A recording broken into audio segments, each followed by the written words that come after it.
लग्नाची खरेदी करण्यासाठी आलेल्या एका शेतकरी कुटुंबाची गर्दीचा फायदा घेऊन सोन्याचे दागिने चोरणाऱ्या अट्टल चोराला खामगाव शहर पोलिसांनी 24 तासांच्या आत बेड्या ठोकल्या आहेत. अहमदनगर जिल्ह्यातील नेवासा इथून आरोपीला ताब्यात घेत त्याच्याकडून 1,28,000 रुपयांचं सोन्याचं मंगळसूत्र जप्त करण्यात आलं आहे. खामगाव तालुक्यातील निरोड येथील रहिवासी विठ्ठल मार्कंड हे शेती करतात.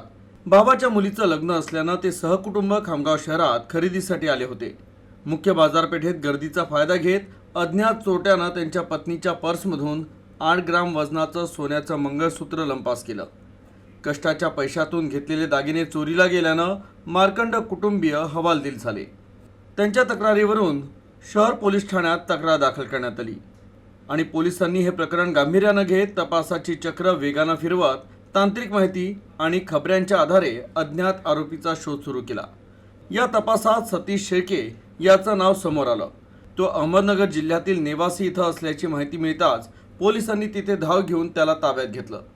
पोलिसी खाक्या दाखवताच त्यानं गुन्ह्याची कबुली दिली आणि त्याच्याकडून चोरीला गेलेला संपूर्ण मुद्देमाल म्हणजे 1,28,000चं मंगळसूत्र जप्त केलं. घटनेच्या अवघ्या 24 तासात प्रकरणाचा गुंता सोडवल्यानं खामगाव पोलिसांचं कौतुक होत आहे.